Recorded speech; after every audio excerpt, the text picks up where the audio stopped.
Hello everyone. तो आज से मैं आप लोगों का रिवीजन करवाने वाला हूँ। मैथ्स का जितने भी इंपॉर्टेंट फार्मूलाज है ना वो मैं रिवीजन करवाऊंगा। जितने भी एसएससी सीजीएल 2023 के एस्पिरेंट्स हैं ना उनके लिए काफ़ी इंपॉर्टेंट होने वाला हूँ, क्योंकि इसमें से बहुत सारे ऐसे फार्मूलाज हैं जो आपको डायरेक्ट एग्जाम में उसके क्वेश्चंस आ जाएंगे। और मैं जब प्रिपरेशन कर रहा था तब मैंने ये फार्मूला का कॉपी बनाया था, खुद से बनाया था, और ये मेरे लिए काफ़ी हेल्पफुल था। मैं बस इसको इसको सारे जितने भी चैप्टर्स हैं सारे फार्मूलाज देख के चला जाता था, उसी से बहुत सारे क्वेश्चंस मेरे बन जाते थे। तो आपके लिए भी काफ़ी हेल्पफुल होगा। तो अगर आप एसएससी सीजीएल 2023 का पेपर दे रहे हो तो बस तेजी से 1.5 स्पीड करके भी आप पूरे फार्मूला को एक बार देख लोगे तो उसमें से बहुत सारी चीज़ें तुम्हें हेल्पफुल मिल जाएगा, जो कि तुम्हारे लिए काफ़ी बेनिफिशियल होगा तुम्हारे एग्जाम में। ठीक है। और अगर आपको ये पीडीएफ डाउनलोड करना है ना तो आप मेरे टेलीग्राम चैनल से ज्वाइन कर सकते डाउनलोड कर सकते हो, जिसका नाम 1000 अचीवर्स है, 1000 अचीवर्स। ये सर्च करोगे ना टेलीग्राम पे तो ग्रुप आ जाएगा, वहां से आप डाउनलोड कर लो। फिर वहां से आप जैसे जैसे मैं बताते जाऊंगा आप करते जाना। ठीक है। तो रिवीजन हम लोग कर लेते हैं, काफ़ी हेल्पफुल होगा। हर दिन मैं एक एक वीडियो लाने का कोशिश करूंगा और 5-6 दिन में जितने भी चैप्टर से इंपॉर्टेंट सारे कंप्लीट कर देंगे जिसमें फॉर्मूलाज होते हैं। ठीक है। तो आज स्टार्ट करते हैं हाइट एंड डिस्टेंस से। हाइट एंड डिस्टेंस मतलब ऊंचाई और दूरी वाला जो होता है क्वेश्चन। पता ही होगा कि अगर कोई एक पर्सन एक एक कोई बिल्डिंग है, उसको बिल्डिंग 30 मीटर की दूरी से देख रहा है, तो अगर उसका डिस्टेंस इतना है तो बिल्डिंग की ऊंचाई कितनी होगी, ये वाला है। ठीक है। तो सबसे पहले इसमें एंगल ऑफ एलिवेशन होता है और एंगल ऑफ डिप्रेशन होता है। एंगल ऑफ एलिवेशन जो होता है, अगर आप कहीं खड़े होकर के देख रहे हो और कोई ऊंची बिल्डिंग को देख रहे हो तो उसको एंगल ऑफ एलिवेशन बोलते हैं, उन्नयन कोण और अवनयन कोण। और कोई बिल्डिंग से नीचे वाला चीज को देख रहे हो तो अवनयन कोण होता है। और ये जो एंगल होता है वो बराबर ही होता है, जो ये एंगल और ये एंगल बराबर होता है, एंगल ऑफ डिप्रेशन जो इसको बोलते हैं। ठीक है। इसमें ना बहुत सारे जो क्वेश्चंस होते हैं ना डायरेक्ट बन जाते हैं एक ट्रेंगल से। जो इसमें क्वेश्चंस आते हैं कि वो जनरली जो होते हैं 30, 60, 90 वाले होते हैं या 45 डिग्री वाले होते हैं। और अगर हमें उनका रेशियो पता हो ना तो हम आराम से सिर्फ बिना मतलब कि पेन चलाए ही बहुत सारे क्वेश्चन का आंसर कर सकते हैं। जैसे कि मान लो जैसे कि अगर कोई जिसमें एंगल 30 डिग्री दिया हो, 60 दिया हो, तो उसका रेशियो एक होता है। जो 60 के पास वाला जो होता है ना, अगर वो x होता है, मान लो 60 के पास वाला x, तो जो 30 के साथ लगा हुआ साइड होता है उसका जो लेंथ होता है √3x होता है। और जो हाइपोटेनियस होता है, ये वाला बड़ा वाला जिसको बोलते हैं कर्ण बोलते हैं, वो 60 वाले का डबल होता है। तो मान लो अगर ये 50 मीटर है, अगर कोई बिल्डिंग का हाइट 50 मीटर है और 30 डिग्री का एंगल से देख रहा है, कोई उन्नयन कोण है, एंगल ऑफ एलिवेशन है, तो कितना दूरी है उसका बेस से, बिल्डिंग का बेस से वो कितनी दूरी पे खड़ी है, तो इस खड़ा है तो वो 50√3 हो जाएगा। बस कितना ईजी है। अगर क्वेश्चन आ रहा है कि एक बिल्डिंग है जिसका 50 मीटर ऊंचाई है और वो 30 डिग्री का एंगल उसको देखने में, सबसे ऊपर वाले पॉइंट को देखने में 30 डिग्री एंगल लग रहा है, तो बताइए कितनी दूरी पे खड़ा है। तो 50 है तो 50√3 आराम से हो जाएगा। और अगर बोलता है कि अगर एक सीधी रेखा खींचा जाए उसके चोटी से लेकर के, बिल्डिंग का चोटी से लेकर के आदमी तक जो खड़ा है वहां तक, तो इसका कितना, तो 100 मीटर का होगा ये। ठीक है। तो कितना इजी है। उसी तरह से अगर ये x है ना, अगर इसको x मानेंगे तो ये x/√3 हो जाएगा और ये x/√3 × 2। समझ रहे हो ना। उसी चीज को बस अलग वे में लिख दिया, समझ गए। तो ये तो 30, 60, 90 वाला हो गया। तो इसको याद रखना, 60 वाले के पास अगर x है तो 30 वाले का √3x होगा और जो विकर्ण होता है 2 टाइम्स होता है। उसके बाद 45 वाले में क्या होता है, 45 वाले में तो दोनों बराबर होता है 45, तो ये तो आइसोसेलेस ट्रायंगल हो गया। तो ये और ये बराबर ही होता है, जो बेस होता है और हाइट बराबर ही होता है। और ये होता है √2 टाइम्स ऑफ x होता है, √2 टाइम्स x। ठीक है।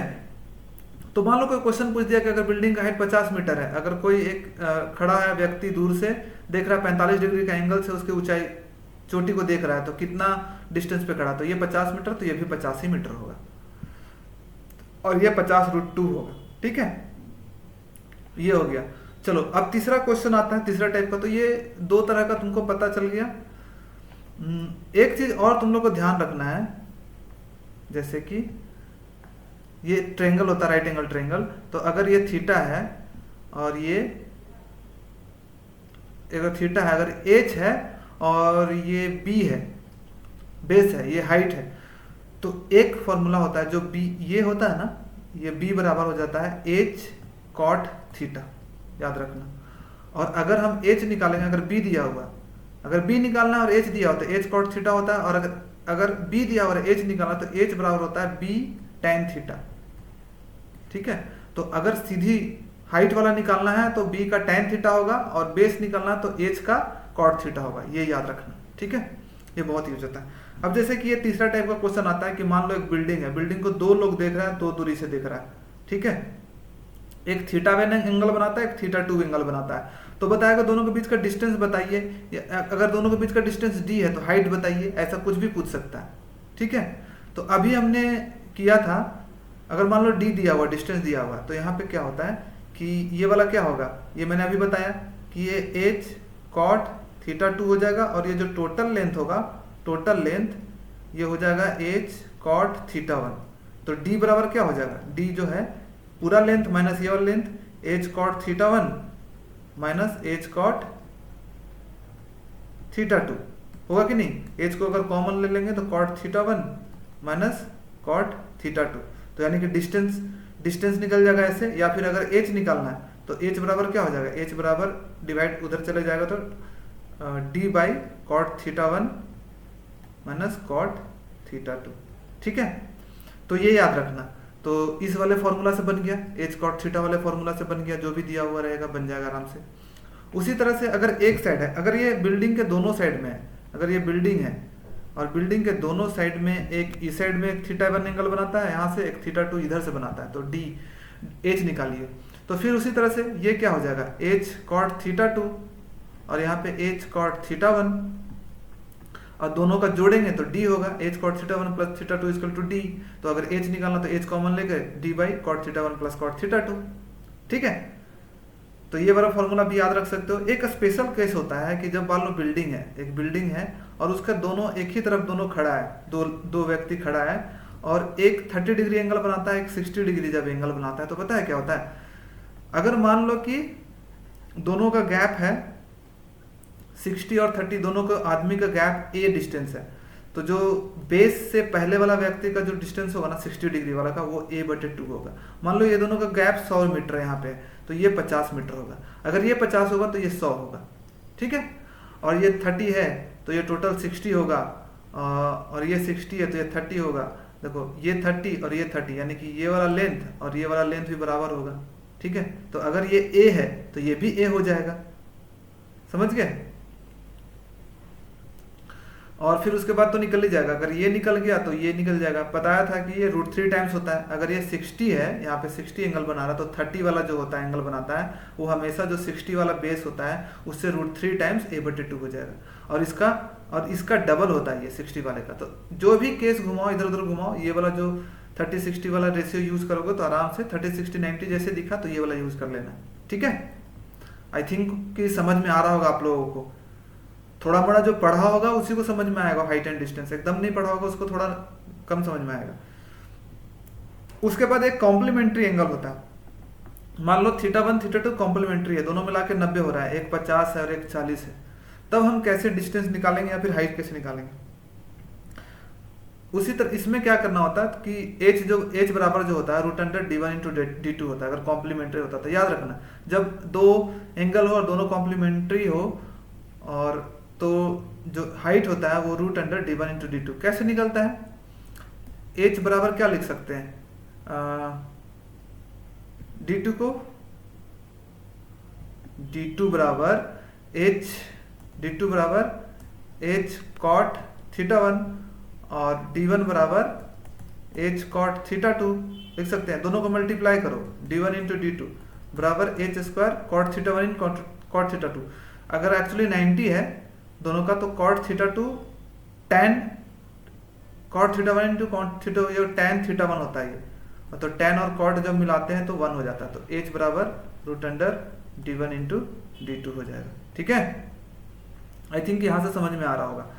अब नेक्स्ट चलते हैं, ये वाला फॉर्मूला इसमें भी वही है कि अगर मान लो इसमें क्या केस है कि एक मान लो ये बिल्डिंग है, ठीक है, ये बिल्डिंग है, सॉरी सीधा लाइन भी नहीं खींचा जाता है मेरे से, ये बिल्डिंग है, ठीक है, और एक कोई देख रहा है खड़ा तो उसको बीटा एंगल पे दिख रहा है, और एक हाइट से एच हाइट से कोई देख रहा है उसको अल्फा दिख रहा है उसका बिल्डिंग का चोटी का, और ये एच हाइट है, ये डिस्टेंस डी है। तो अब पूछ सकता है, कुछ भी पूछ सकता है इसमें। मान लो हाइट दिया है, पूछेगा कि डी दे दो, अल्फा और बीटा दिया हुआ है, तो सब निकाल सकते हैं। कैसे निकाल सकते हैं? इसमें देखो बराबर क्या है, बराबर देखो क्या है, ये दोनों बराबर है ये, तो ये क्या निकल सकता है, इसको बोल सकते हैं डी कॉट अल्फा बोल सकते हैं ना। बोला था ना कि हाइट जब हो और ये 90 डिग्री बना रहा हो तो इसका कॉट इंटू एंगल होता है, और इसका क्या होगा H plus D cot beta हो जाएगा बराबर।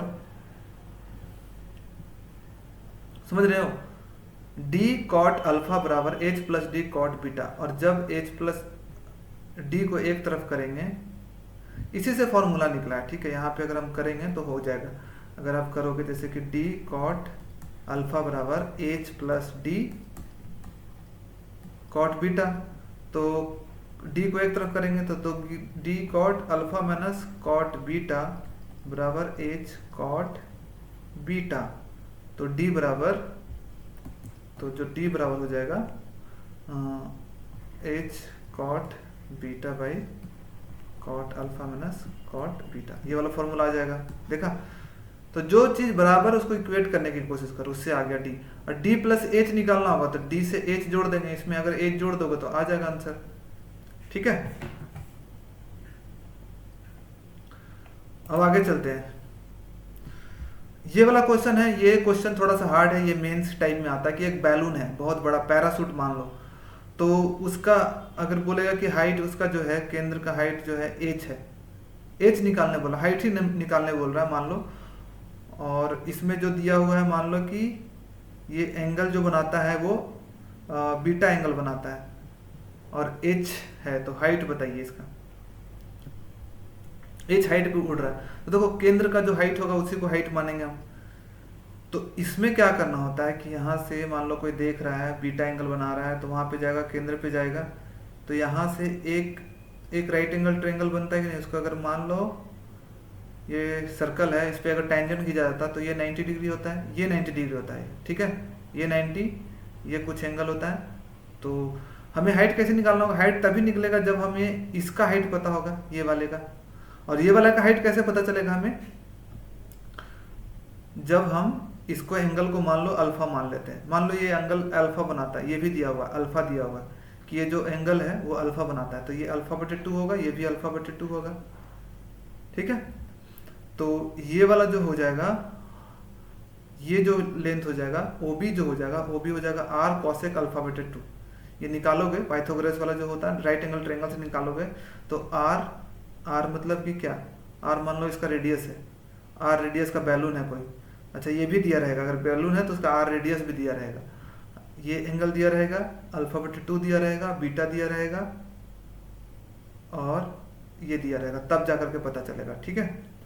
तो ये हो जाएगा आर कॉसेक अल्फा बटे 2, और ये पता चल गया आर कॉसेक अल्फा बटे 2। अब हम निकाल सकते हैं इससे फॉर्मूला से, तो अब इस पे अगर हम साइन थीटा लगाएं, साइन थीटा क्या हो जाएगा, साइन बीटा बराबर हाइट एच बाई ओबी, तो ओबी को क्या निकाले थे हम लोग, आर कॉसेक अल्फा बटे 2, तो एच निकालने के लिए क्या होगा, ओबी इंटू साइन बीटा बटे 2, ठीक है। ऐसे निकाल सकते हैं, याद रखना।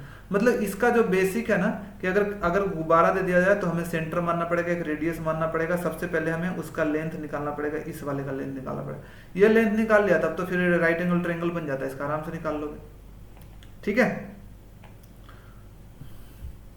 एक ये क्वेश्चन है, अगर थीटा है और ये 90 माइनस थीटा है, एच हाइट है, 2h हाइट है, तो आप कैसे इसका एच हाइट निकाल सकते हो, हाइट कैसे निकाल सकते हो?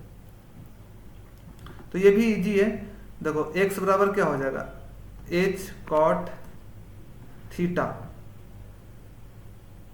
बराबर x हो जाएगा, और यहाँ पे एक और निकलेगा 2h कॉट थीटा, उसको tan थीटा कर सकते हैं, tan थीटा बराबर x, ये भी निकलेगा। दोनों को मल्टीप्लाई कर दो, इसको मल्टीप्लाई कर दो, 2h स्क्वायर बराबर x स्क्वायर, तो h बराबर क्या हो जाएगा, x स्क्वायर बटे 2 का रूट अंडर, तो x बटे रूट 2 हो जाएगा, ठीक है। वही tan मान लिए, ये क्या हो जाएगा, अगर h ही निकालना है, x पता है, तो ये h मतलब बराबर, ये वाला फॉर्मूला देख लो। आई थिंक समझ गए होगे इसको। बाकी ये वाला वही वाला क्वेश्चन है जो था, देखो ये वाला यही है जो ट्रेंगल बोला था ना, कि अगर ट्रेंगल राइट एंगल ट्रेंगल है तो अगर ये एच है तो ये एच कॉट थीटा होगा, और अगर मान लो ये राइट एंगल ट्रेंगल अगर एक्स है तो ये एक्स टैन थीटा होगा। ऊपर वाला जो लेंथ परपेंडिकुलर जो होता है, परपेंडिकुलर हमेशा टैन बनाएगा, और जो बेस है वो हमेशा परपेंडिकुलर का कॉट बनाता है। ठीक है। अच्छा, इसी पेज में और भी एक आध क्वेश्चन है, ये कंपाउंड इंटरेस्ट का बता देता हूँ तेजी से क्या है। बहुत सारे लोगों को कंफ्यूजन होता है कि ये क्या था। तो ये कंपाउंड इंटरेस्ट में देखो जब भी आता है ना कंपाउंड इंटरेस्ट निकालने, सिंपल इंटरेस्ट तो हमें पता होता है कि अगर 4 साल का होता है तो 5% तो 20% हो जाएगा, लेकिन कंपाउंड इंटरेस्ट धीरे धीरे करके बढ़ते जाता है, जो उसका इक्विवेलेंट होता है 4 साल में बढ़ते जाता है। तो अगर हमें 4 साल का कोई निकालने बोल रहा है, अगर हम उसका इक्विवेलेंट पता है कि 4 साल के बाद क्या हो जाता है, तो कितना ईजी हो जाएगा वो क्वेश्चन को सॉल्व करना। तो वही था कि कुछ इंपॉर्टेंट 4 का, 5 का, 6, 8 का, 10 का, 12 का निकालने के लिए एक फॉर्मूला भी बनाया था। जैसे 4 का है तो 4 का 1 साल में तो 4% होता है, 2 साल में सबको पता है कि 2 साल का क्या होता है, 2 ईयर का क्या होता है, 2 टाइम्स जो भी होता है रेट, 2 टाइम्स ए, मान लो रेट आर है, रेट प्लस आर स्क्वायर बटे 100 होता है। यानी कि जैसे 4 है तो 4 दूनी 8 और प्लस आर स्क्वायर, चाचा को 16 बटे 100, 100 मतलब 8.1। 2 साल का निकालने में कोई दिक्कत नहीं होती। 3 साल का फॉर्मूला मैंने यहाँ बता दिया है, और 4 साल का भी फॉर्मूला मैंने यहाँ बता दिया है। ठीक है। तो 2 साल का तो आराम से सभी लोग मैक्सिमम लोग निकाल सकते हैं। देखो 3 का तुम्हें 10 का तो याद रखना पड़ता है कि 10 का 10, 21, 33.1, 4641, ये याद हो जाता है मैक्सिमम को। ठीक है। अगर ये याद भी कर लोगे तो बहुत अच्छी बात है, याद रखोगे तो एकदम तुरंत बहुत सारे क्वेश्चन ऐसे आएंगे कि अगर 4 साल के 4% के हिसाब से अगर उसका इंटरेस्ट रेट 3 साल में निकालिए तो 12.48 रहेगा, तो आपको कैलकुलेशन नहीं करना पड़ेगा, 5-7 सेकंड बच जाएगा। तो इसी के लिए मैंने याद करने के लिए किया था। फिर भी एक फॉर्मूला है 3 साल के लिए, क्या है कि 3 टाइम्स एन कर दो। मान लो 4 है, 5 का निकालते हैं तो 5 टाइम्स इंटू एन मतलब 15% तो हो गया, प्लस यहाँ पे प्लस क्या हो जाएगा, प्लस 3n स्क्वायर, रेट का स्क्वायर, यानी कि और इन डॉट एन क्यू। ये कैसे होता है, ये देखो क्या हो, 3n स्क्वायर मतलब 3 into N 5×5 = 25 plus N cube 125, लेकिन पहले 2 स्थान इसका रहेगा 3n स्क्वायर का, 25 या 75।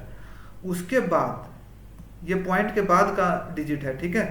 ये 3n है वो पॉइंट से पहले है, जैसे 15 है 15.22 कुछ रहेगा, तो 15 से पहले का ये है 3n, पॉइंट के बाद 3n स्क्वायर 2 डिजिट ये होगा, उसके बाद का 2 डिजिट यहाँ से लेंगे तो 15, 75 और एन क्यू मतलब 125। तो 125 है तो 125 में 2 डिजिट लेना, तो हमें एक इधर आ जाएगा और 25 ऐसे लेते हैं, यानी कि 5, 2, 6, 7, 76, 15.76, 15 इसका ले लिया और 76। ठीक है। अगर कुछ ज़्यादा है, जैसे अगर यहाँ पे 90 तक आता 2 डिजिट तक आता तो इसी के बाद 2 डिजिट लिख देते हैं, लेकिन 3 डिजिट आ गया तो जो पहला आ गया पहले उसके साथ इसमें ऐड कर देते हैं। ठीक है। तो ऐसे है, तो ये वाला फॉर्मूला यूज कर सकता है 3n into 3n square plus N cube, तो कोई का भी निकल जाएगा। मान लो 10 का ही है तो देखो 10 का ही निकल जाएगा। यहाँ पे 3n स्क्वायर मतलब 100, 300 हो गया, 300, देखो यहाँ पे 300 हो गया, हमें 2 डिजिट ही लेना है पहले का, तो 3 एक्स्ट्रा हो गया है, तो यानी कि 3 इसमें जुड़ जाएगा, 30 + 3 33 इधर आ जाएगा, फिर 0 यहाँ पे। अब एन क्यू और 10 का क्यू कितना होता है, 1000 होता है, तो 1000 होता है तो 2 ही लेना है, एक यहाँ जुड़ जाएगा, तो 1000 मतलब 2 डिजिट 2 इसमें जुड़ जाएगा, 10 33.1। और 4 का उसी तरह से है, 4 का थोड़ा सा और कॉम्प्लिकेटेड है, याद नहीं होता है, ये जल्दी से याद नहीं होगा, तो इतना ही कर लेना। ठीक है। तो आज का इतना ही है। कल हम जो करवाएंगे नेक्स्ट क्लास में, जो करवाएंगे ज्योमेट्री में मैं कल स्ट्रेट लाइन और ट्रायंगल करवाऊंगा, फिर उसके बाद सर्कल एंड क्वाड्रिलेटरल। ठीक है। तो आज का इतना ही रखते हैं, जितना भी हो गया है उसको आप एक बार फिर से देख लेना तेजी से क्या क्या चीज़ें हैं, और आपको आई होप कि कुछ ना कुछ जरूर समझ में आया होगा। ठीक है। ओके, तो ये क्लास 1 था, क्लास 2 जल्दी अपलोड करेंगे।